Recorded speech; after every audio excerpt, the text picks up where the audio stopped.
All right, brand new day here at Tone Devil Guitars. Anthony Powell. I got right behind me the 12-string left-handed harp guitar, and I've got the 24-string left-handed harp guitar. I have to take the tape off this one, check everything out, the binding that I did yesterday, and then I'll be doing the binding route pockets, binding route pockets. That's what I'm going to call those little guys there.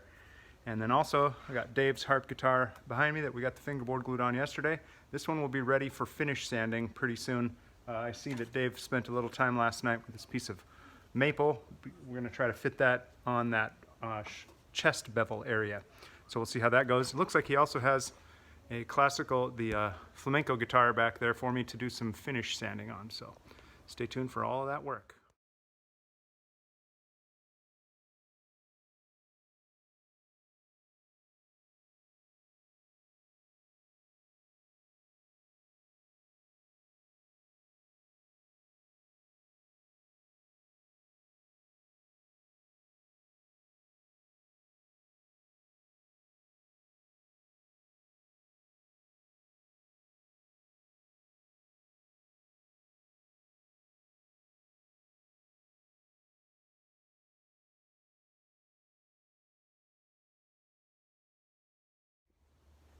Okay, got this flamenco guitar all sanded out, and I think I might need to do some sanding to the back and sides, but I'm not sure, so I'm going to wait and talk to Dave about that.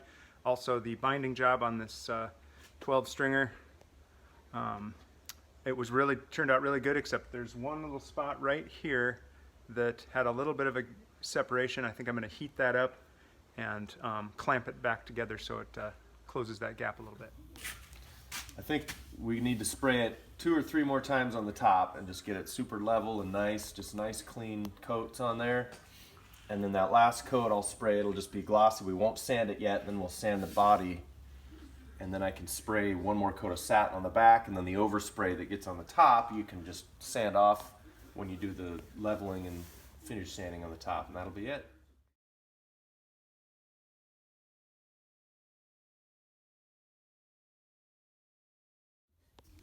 Okay, so I was able to close that gap right there. See a little bit of glue squeeze out. And looks like I got a tiny little bit of a gap right here. I should be able to clamp that out too.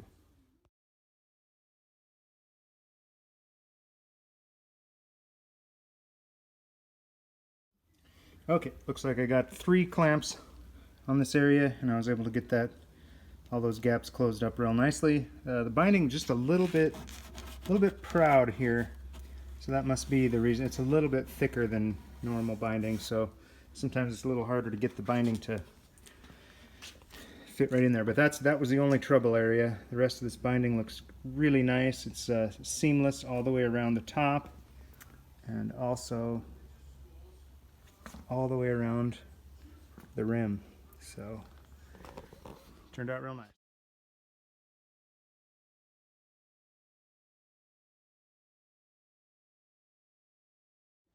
All right, that's the Dave signature harp guitar right here. Looking really good. Get the fingerboard glued on there, and it's ready for some finish sanding. Actually, I think we're going to do a little bit of some veneer work with this thing, but I could probably do a first regimen of finish sanding to it, shaping, getting all the neck trimmed up to the fingerboard, all that good stuff.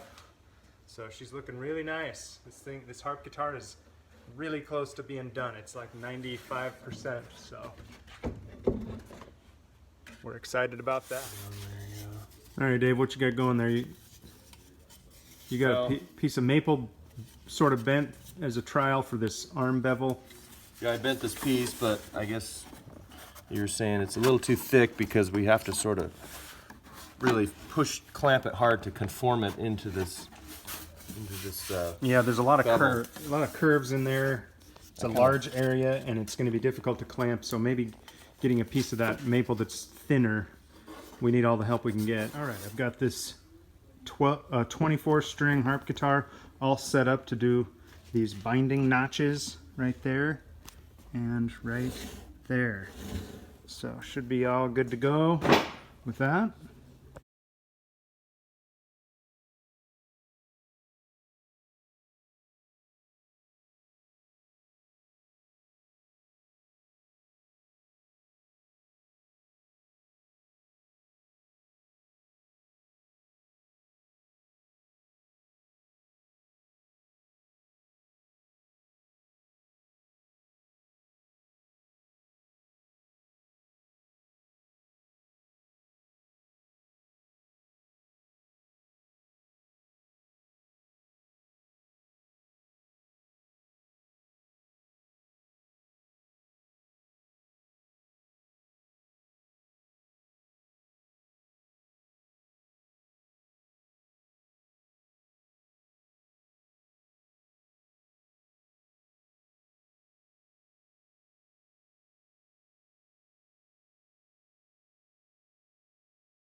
Alrighty, got the binding on this 24 string harp guitar.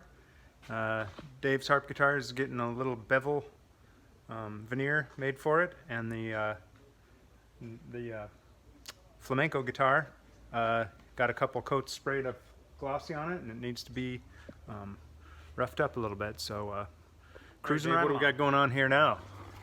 So I bent this piece of maple that looks kind of like a banana, but it's got just the right kind of a curve, and it looks like it's going to fit real close to this arm bevel. So you can see it's like almost exactly the right curve. Therefore, it took me about 3 tries to get it. I bent one, I cut one, it was too small, and then I cut another one and bent it, and it was too thick. So this one I thinned it down to 0.045 or something. It's less than the 16th. It's almost a 32nd inch thick, but So that'll make a nice little bevel veneer, and this maple matches the maple binding real well. It's got figured maple binding, a little figured maple veneer here. So I guess we're gonna just glue that on right now.